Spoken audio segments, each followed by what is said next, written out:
coups are just happening fast and furious, at least 5. But almost all of them have been former French colonies. And that is not just a correlation. There's something very real there linking them together. And the French colonial experience was significantly different than that of the British one. The Brits were a mercantile empire, a corporate empire. They saw the empire as a way to make money. And the French had a very keeping up with the Joneses sort of approach. So the French liked the way the maps looked, whereas the Brits liked the way their accounting books looked. So the Brits would go out and they would look for connection nodes.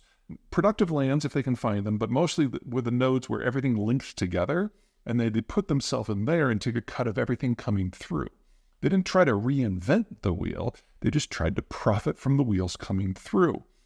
Whereas the French, it was more an issue of national prestige. So the bigger the block of territory on the map, the better. And it was kind of a, sorry French people, it was kind of a kindergarten approach to geography, trying to make your political map look great, whereas the Brits were concerned with the economic map.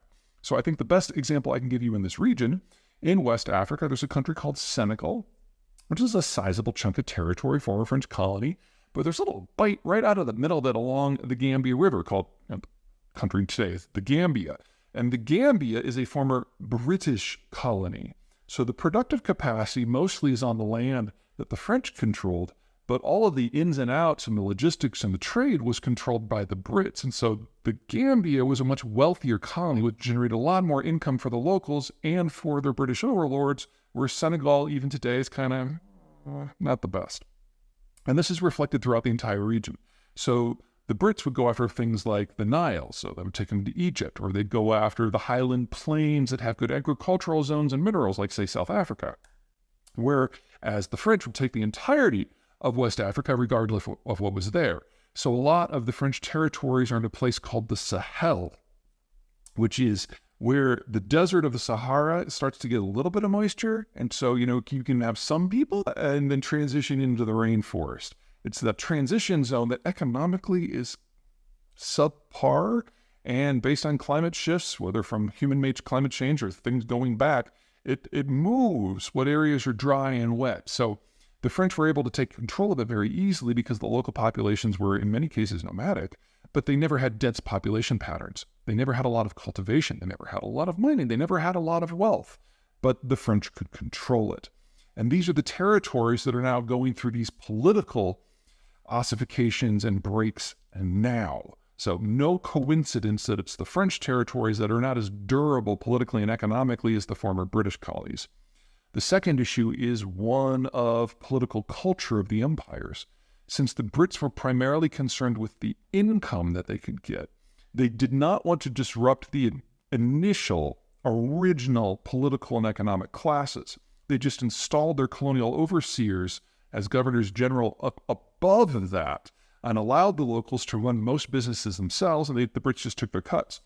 The French, no. It was about French control. So one of the first things that the French did whenever they came into a community is get rid, by death or otherwise, of anyone who was in charge, and then the French colonials would take over everything directly. They might not understand the local economy. They might not speak the local language, which could be a problem. But more importantly, it meant that when the French colonials finally did leave, they didn't leave a whole lot behind. I mean, the Indians will tell you no end of stories of how horrible the Brits were to them. There's a case to be made there. But the Brits never really disrupted the political leadership. And so when the Brits did leave, the Indians were perfectly capable of ruling their country themselves.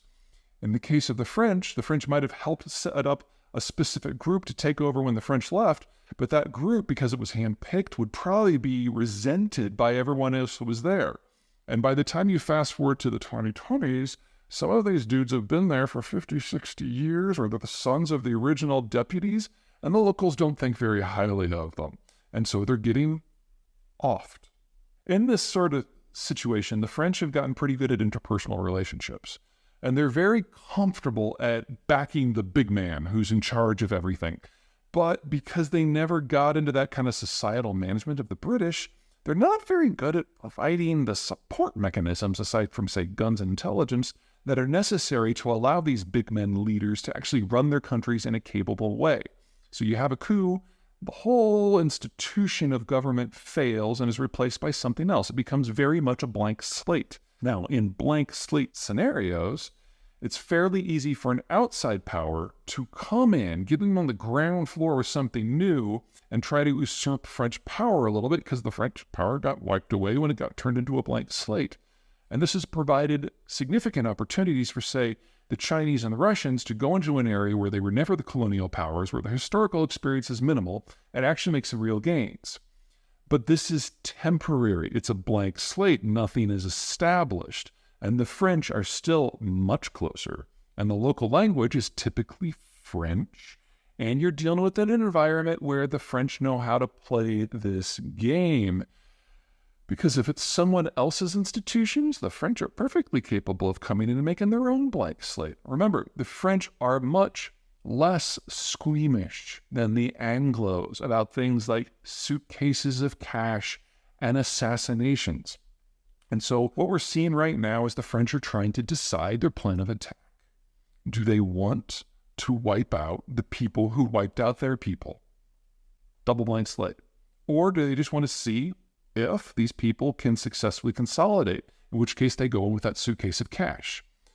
Or are the French or the Chinese going to get there first and set up their own institution, in which case the French have to come in and assassinate someone? These are all viable options from the French point of view. But perhaps the single most important thing that people miss when they're looking at the French and their former colonies is because the French ran their empire as basically a giant ego-stroking machine as opposed to a money-making machine.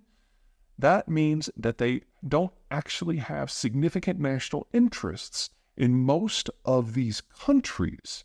And there's nothing like, say, the British exposure to a place like Gibraltar, where it's actually a strategic interest, or India, where there's an economic interest. The French are capable of just swallowing their ego and walking away. But I think the most important thing to think about here is the French are much more comfortable in this environment. They know how to manipulate it. They're better at assassinations if they don't like the way it's going to go. And because they don't have any sunk national interest in this stuff, they have no problem walking into someone else's experiment and just destroying it. So don't think of French intervention or not intervention in West Africa as the sort of thing you might see out of the Americans or the Brits or even the Russians. The sunk costs here are low, and that makes the French perhaps the most interesting thing that can happen in an international tussle. Unpredictable, because it all comes down to how the French see themselves and everyone else's details.